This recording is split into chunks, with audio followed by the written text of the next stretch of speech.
अल्लाह माफ करे, आज तो पीरा मुरीदी का मतलब ही लोगों ने गलत निकाल रखा है।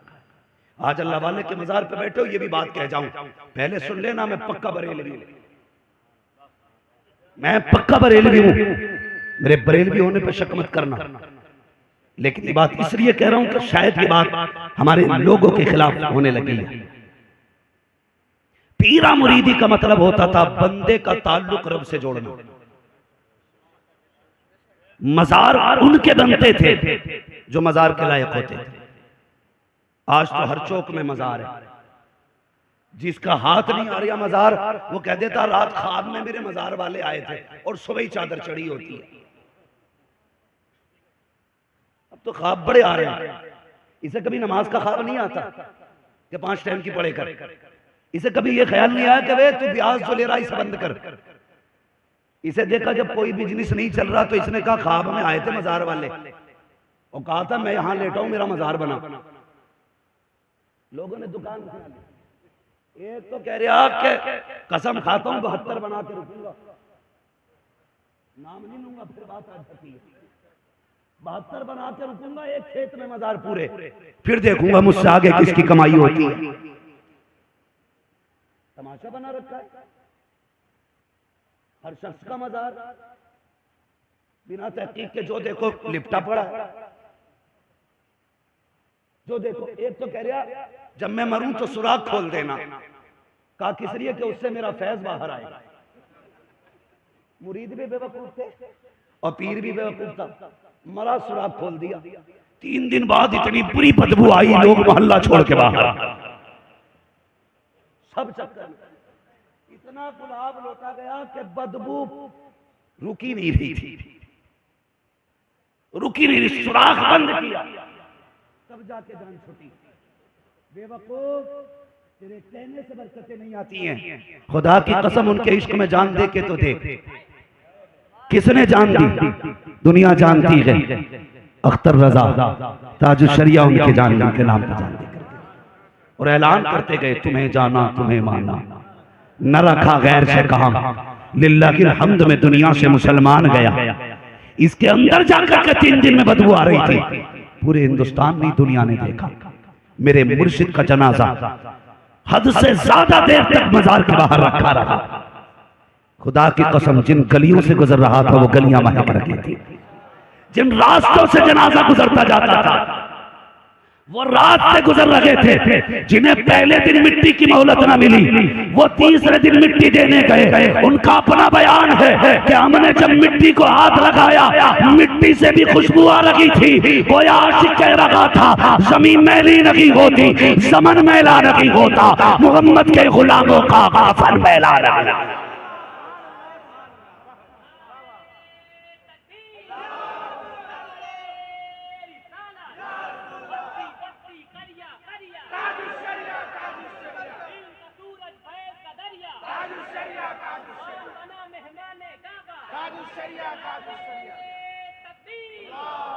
ये साहिब मजार हैं, यूं ही मजार नहीं बन गया होगा। अक्सर जगह जाओ ना तो मजारों पे हो क्या जम के कव्वाली चल रही है। भाई मेरी आपसे इतनी गुजारिश, आप उलमा से राब्ते में रहा करो, वो काम कभी ना करो जो अल्लाह रसूल को ना पसंद। हमारे बात पर तो कुछ नहीं जाएगा ना, हमारा काम तो बताना है। आप बच जाइए, हुजूर का इश्क का यही तकाज़ा है, बचे। अल्लाह करे ऐसा हो एक दिन तिलावत कुरान की महफिल सजे, एक दिन नात की महफिल सजे, एक दिन तकरीर की महफिल सजे। खुदा की कसम मजार वाला भी राजी हो जाएगा, काबे वाला भी राजी हो जाएगा। तो मैं क्या बात कह रहा था, मामलात ये हो गए कि अब तो सिस्टम ही अलग है, जिसका चाहो मजार बना देते और पीरों का मतलब ही अलग हो गया। पार्टियां चल रही हैं पीरों में भी। अगर मेरा मुरीद आपसे मिल गया, मैं इसका शजरा वापस करूं, मेरा मुरीद होकर उससे मिला क्यों वो काफिर है? नहीं, वो हमारे सिलसिले से नहीं है। अब तेरे सिलसिले से भी होना जरूरी है। पीर कौन होता बता दूं? सुनेंगे? मुझे मालूम है मैंने दुख तिरक पे हाथ रखा, तकलीफ तो होगी, लेकिन बता दूं पीर वो होता है जो रब से जोड़ दिया करता है। तारीख में एक बहुत बड़ा नाम है, शेख बहाउद्दीन बुखारी रहमतुल्लाहि ताला अलैह, बहुत बड़ा नाम, बहुत बड़े पाए के बुजुर्ग। ये एक शहर से गुजर के जा रहे थे, शहर के पास जंगल जंगल। अल्लाह वाले जो होते हैं ना, जब ये आते तो ऐलान करना नहीं पड़ता वो आ रहे हैं, इनकी खुशबू बता देती है कोई अल्लाह का वली गुजर के जाने वाला है। इनकी खुशबू बता देती है, लोगों के दिलों में ऑटोमेटिकली ये इनकी मोहब्बत पैदा हो जाती है। सुने, है ना जलसा कमेटी वाले लोग बैठे यहाँ पे, हैं किधर हैं? माशाल्लाह, आप अकेले ही हैं क्या? अल्लाह आपको सलामत रखे, सच्चे दिल के साथ वलियों की खिदमत करना, खादिम बन के रहना, मजार वालों के आका ना बनना। होता क्या, बुरा ना मानिए, ये कभी कभी चाय से ज्यादा केतली गर्म हो जाती है। कोई मजार में आया, पोनी मारी जाती है, हट पीछे। मौलवी है, हाफिज है, आलिम है, सूफी है, एक तरफ से सबको कोनी मार रहा है। शर्म कर यार, यहां तो मामला ये है गुलाम बन के सारे आ रहे, तू भी गुलाम बन के खड़ा हो ना। एक ही सफ में खड़े हो गए महमूद अयाज, ना कोई बंदा रहा ना कोई बंदा नवाज। यहां गुलाम बन के खड़े हुआ कर, आका बन के नहीं। तो शेख बहाउद्दीन बुखारी रहमतुल्लाह तआला बड़े पाए के बुजुर्ग, पहली बार किसी चैनल वाले को नारा लगाते देखा था। अल्लाह आपको उम्र खिज़र अता फरमाए, अल्लाह सलामत रखे आपको। भाई आप गुजर के जा रहे तो लोगों की भीड़ लग गई जंगल में। एक गैर मुस्लिम लड़की गुजर के जा रही थी, उसने पूछ लिया ये कौन है?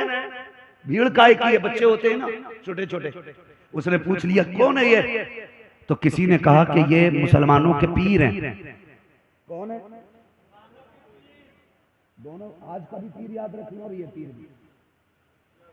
ये पीर सिर्फ दावत में दिखाई देगा, मुसीबत में नहीं। बुरा न मानना, क्या बातें कड़वी होती हैं। हर वो मुरीद अच्छा लगता है जो उस लिफाफा मोटा दे दे। जिसके घर में ऐसी होगी वो जन्नती होगा। किसी गरीब के घर में टूटी चटाई है, चल भाई टाइम नहीं है, कभी फिर आएंगे, हुजूर मसरूफ है। तो इतना बड़ा हुजूर हो गया कि तेरे पास गरीब से मिलने का वक्त नहीं, मसरूफ है तो किसी से मत मिल। अमीरों को क्यों नवाज रहा है? सबसे बड़े पीर को मोहम्मद रसूलुल्लाह कहा जाता है। हुजूर की चौखट पे बड़े बड़े पैसे वाले भी आते थे, गरीब भी आते थे, लेकिन हुजूर किसी कमजोर को ठुकराया नहीं करते थे। हुजूर ने कभी किसी कमजोर को ठुकराया नहीं, हर शख्स की दिलजोई मेरे महबूब करते थे। तो देखें शाह बहाउद्दीन बुखारी रहमतुल्लाह तआला अलैह, बच्ची ने कहा ये पीर कौन होते हैं? ये पीर कौन होते हैं? सवाल बड़ा था। तो कहा जाइए उन्हीं से पूछ लो जो बैठे। बच्ची लोगों को हटाते बचाते पहुंच गई हजरत तक। कहने लगी बाबा आप पीर हो? अल्लाह वालों के लहजे देखे, बाबा आप पीर हो? हाँ बेटी मैं पीर हूं। बाबा ये पीर कौन होता है? आपने फरमाया बेटी तू कौन है? कहा मैं आपके धर्म से ताल्लुक नहीं रखती हूँ, मैं दूसरे मजहब की हूँ। कहा फिर पूछ क्या रही हो? बाबा बस इतना बताइए ये पीर कौन होते? तो सीधी सी बात क्या कही सुने। आप फरमाते हैं पीर वो होता है जो मुसीबत में काम आ जाया करता है। जो सारे बोले पीर वो होता है जो, पीर वो नहीं होता जो मुरीद के लिए मुसीबत बन जाए। देखो ये मदरसा चला रहे हैं, कितने बच्चे फारिग हो रहे हैं? 2 बच्चे। अल्लाह इन बच्चों के माँ बाप को सलामत रखे। अरबाब मिंबर मेरी बात पे गौर करें। पहले ज़कात, खैरात, फितरा ये मदरसों को मिलता था और नजराना पीरों को मिलता था। अब तो ज़कात, खैरात, फितरा, सदका, नजराना, माहाना, सालाना सारे पीर ले जाते हैं। और ये मदरसे वाले 10-10 रुपए की रसीद लिए घूम के गरीब। कहता बड़ा काम कर रहे हैं दीन का, फॉर्चूनर में घूम रहा। जिसने साल में 30 हाफिज़ कुरान बनाए उसे साइकिल नसीब नहीं है। और दीन का काम फॉर्चूनर वाले कर रहे हैं, मर्सिडीज वाले कर रहे हैं। कम से कम खुदारा ये ज़कात खैरात तो छोड़ दो। ये मदरसे वाले, गलत बात नहीं, सच्ची बात है। कितने मदरसे ऐसे हैं जिनकी अभी तक मुदर्रिसों की तनख्वाह 3-3 सालों की उधार है। इन्होंने बच्चे कर्जों से पाले लेकिन दीन सिखाना नहीं छोड़ा है। 1 घंटे के लिए पीर के कमरे का एसी बंद करके देखना, इतना मारेगा भूत उतार देगा, और 2 मिनट में झंझनी बना के जाएगा। 2 मिनट में हदीस मालूम नहीं, हजरत लेके एसी बंद कैसे हो गया? इसे 5 मिनट की गर्मी बर्दाश्त नहीं, मगर पूछ इन कुरान वालों से, गर्मी लगती रहती है, कुरान पढ़ाया जाता है, सर्दी में ठिठुरते रहते हैं, कुरान पढ़ाते रहते हैं, सबके लिए गर्म पानी है, इन कुरान वालों के लिए ठंडा पानी सर्दी में, सब एसी फ्रिज का इंतजाम करते हैं गर्मियों में, ये गर्म पानी पीते हैं। फिर अल्लाह ने कितनी इज्जतें बख्शी हैं। ये पीर के लिए नहीं कहा गया, वजीर के लिए नहीं कहा गया, फरमाया अगर कुरान वाला कब्रिस्तान से गुजर जाए, अल्लाह उसके कदम की बरकत से 40 दिन कब्रिस्तान का अजाब हटा दिया कर।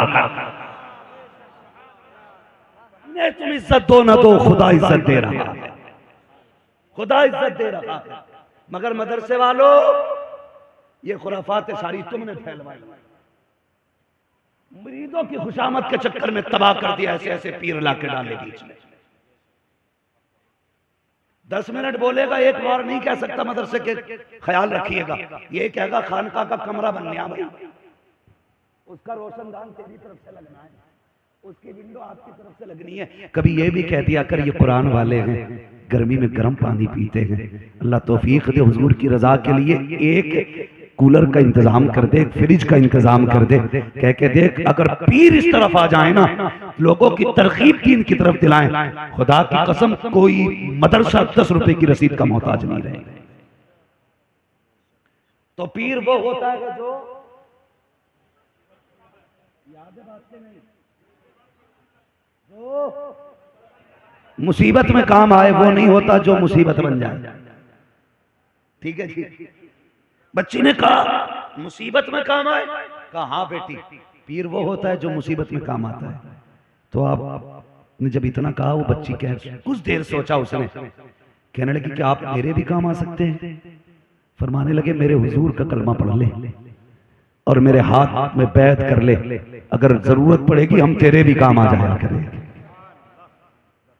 बच्ची गैर मुस्लिम थी और यतीम भी थी, उसने कलमा पढ़ लिया, लेकिन साहिब हजरत फरमाने लगे बेटी अपना दीन छुपा के रखना, वरना लोग तुझ पे जुल्म करेंगे। बच्ची ने कलमा पढ़ा आ गई, आते आते कहने लगी बाबा वादा तो सच्चा है ना, मुसीबत में तो काम आओगे। कहने लगे बेटी आवाज दे लेना, इंशाल्लाह हम तेरे काम आएंगे। बच्ची चली गई, वक्त बीत गया। बच्ची ने जब शूर की दहलीज पर कदम रखा, ये बादशाह के घर में इसको मुलाजमत मिल गई, बादशाह के घर खिदमत के लिए मुकर्रर हो गई। इसके अखलाक से बादशाह ने खुश होकर के जितनी कनीजें और खादिमाएं थी उन सब के ऊपर इसको हाकिमा बना दिया, सबके ऊपर। और कहा जो काम करना इससे पूछ के करना। तो हसद की भी बड़ी आग लगी रहती है, बड़ी आग लगी रहती है। कोई लोग दीन का काम करने लगे तो कुछ टांग खींचते हैं उसकी, क्या मसला है? अल्लाह खैर फरमाए। जिंदाबाद। अदब से सारे लोग खड़े हो जाइएगा, सैयदजादे की आमद आमद हो रही है।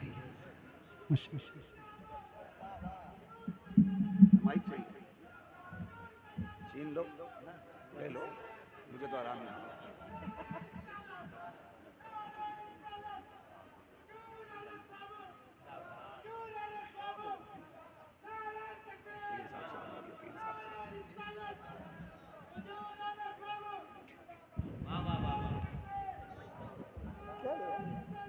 माइक बेच लिया ये साहब के लिए कुर्सी का इंतजाम है तो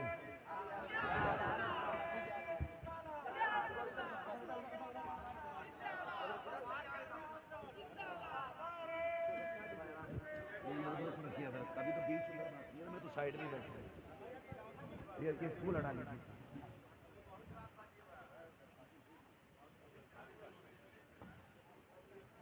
थोड़ा और पीछे करो, पीछे करो और पीछे करो।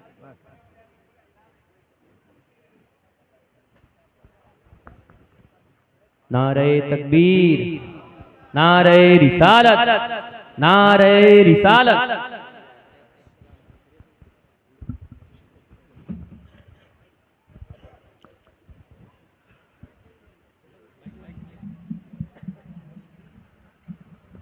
बैठ जाइए अपनी अपनी जगह पर माशाअल्लाह। देखिए आले नबी औलादे अली की आमद हो चुकी है और सादात का एहतराम करना ये हमारे ईमान का हिस्सा है माशाअल्लाह। ये हमारी खुशनसीबी है, हुजूर के बेटे की आमद है। इमाम इश्क मोहब्बत ने फरमाया था तेरी नस्ल पाक में है बच्चा बच्चा नूर का, तू है ऐने नूर तेरा, तू है ऐने नूर तेरा। ये बाहर वाले किस इंतजार में, खाली लंगर के इंतजार में या कुछ बोल भी देंगे? तू है ऐने नूर तेरा, नूर का माशाअल्लाह से ये सब कबीला की आमद हो चुकी है। अल्लाह ताला हजरत के कदम नाज की बरकत से हम सबको माला माल फरमाए। ठीक है जी। किसी ने इमाम शाफी रहमतुल्लाह तआला अलैहि से कहा था हुजूर बताइए सैयद कौन होता है? आपने फरमाया था बस इतना समझ लो अगर हम इन पे दरूद ना पढ़े तो हमारी नमाज मुकम्मल नहीं होती है। अब आप समझ सकते हैं हुजूर की नस्ल की अपनी शान क्या है। तवज्जो है आपकी? तो ये बादशाह के घर में इसको मुलाजमत मिली और ये जाके वहां पर काम करने लग गया। तो हसद हो गया वो औरतों को। जब हसद हुआ ना तो इस पे इल्जाम लगाया कि इसने बादशाह के महल में चोरी की है। बादशाह ने तलब किया, झूठ बोलने वालियों ने अपने गवाह तैयार कर रखे थे। बादशाह के दरबार में पेशी हुई। बादशाह ने कहा कि तुमने चोरी की है? इसने कहा नहीं। उससे उनसे पूछा गया क्या चोरी की है? कहा जी। का गवाह? उनकी तो पूरी प्लानिंग थी, चोर चोर मुसेरे भाई। सबने कहा हाँ हाँ इसी ने हार चुराया है, इसी ने चोरी की है। बादशाह ने कहा कि तेरे पास कोई सफाई देने के लिए कुछ है? बच्ची रोने लगी, दिल में सोचने लगी मेरी सफाई, मेरी गवाही मेरे रब के सिवा कौन दे सकता है। कुछ नहीं बोली। उसने कहा मेरे पास कोई गवाह नहीं है लेकिन मैंने चोरी नहीं की, जो चाहो सजा दे दो। बादशाह ने कहा इसे 6-7 दिन के बाद सजाए मौत दी जाए। जब उसे कैद के अंदर डाला गया, 1 दिन गुजरा, 2 दिन गुजरा, कोई मिलने नहीं आया। 7वां दिन जब आया ना, जिस दिन इसे सजाए मौत दी जानी थी, तो फांसी के फंदे नहीं थे, तलवार गर्दन नहीं काटनी थी। जो किले की दीवार थी ना उस पे खड़ा करके बंदे को नीचे धक्का दे दिया जाता था। ऊंची दीवार थी, हाथ बंधे होते थे, गिरता था, मर जाता था। जब इस बच्ची को ले जाए जाने लगा तो बच्ची मुड़ मुड़ के देख रही थी। मुझ सिपाहियों ने कहा किसे देख रही है? 7 दिन से कोई तुझसे मिलने भी नहीं आया, क्योंकि इसका कोई था ही नहीं, मिलने कौन होता। मुड़ मुड़ के देखती रही। खुदा की कसम ये अपने घर वालों को नहीं देख रही थी, ये दिल में कह रही थी बुखारे वाले तूने वादा किया था मुसीबत में काम आया करते हैं। 7 दिन गुजर गए तू नहीं आया, देख अब तो आखिरी हद आ गई है, देख अब तो मौत की तरफ जा रही हूँ। अल्लाह अकबर। उसने चलना शुरू किया, एक पैरी पे चलती, फिर कहती अब तो आ जा, दूसरी पैरी पे खड़ी होती, फिर कहती अब तो आ जा। चलते चलते दीवार आ गई, दीवार पे खड़ा किया जाने लगा। सिपाहियों ने कहा तेरी कोई ख्वाहिश हो तो बता, आखिरी तमन्ना पूरी की जाएगी। उसने कहा सुनो एक तमन्ना है। कहा क्या? कहा मेरे हाथ खोल दिए जाएं। कहा किस लिए? कहा किसी को हाथ उठा के अलविदाई सलाम करना है। जैसे इतनी बात कही है, अल्लाह अकबर, सिपाहियों ने इस बच्ची के हाथ खोले हैं। इसने रुख किया बुखार की तरफ और रो के कहती है बाबा तूने वादा किया था मुसीबत हो तो आवाज दे लेना, मैं तेरे काम आ जाऊंगा। बता तेरा वादा सच्चा था कि नहीं? मैंने इतनी आवाज दी है अब तक नहीं आया है। देख मैं अपने वादे में सच्ची हूँ, तू आ क्या ना आ, मैं अपना वादा पूरा करके जा रही हूँ। ले आखिरी सलाम ले। ऐसे कह के बच्ची ने हाथ हिलाया, अलविदा की सलाम किया। कहा जो चाहो सजा दो। सिपाहियों ने हाथ बांधे और जब धक्का देने की बारी आई, आखिरी बार इसके मुंह से चीख निकली अब तो आजा कब आएगा। ये कह के बच्ची नीचे गिरना शुरू करती है। तारीख गवाह है, ये कहती जब गिरी मेरी आंखें बंद हो गई, मुझे पता ना अब क्या होने वाला है। कहा जब नीचे पहुंची तो चोट नहीं लगी, बल्कि मुझे ऐसा लगा किसी ने आके अपनी आगोश में थाम लिया है, किसी ने गोद में ले लिया है। कहा जब आंख खोल के देखा वो कोई और नहीं पुकारे वाला बाबा था। मैंने कहा पता तुम कब आए? उन्होंने कहा था चुअस चबारा आम थी मनस बुखार आम दम, जब तू चबारे से चली थी मैं बुखारे से चल के आया।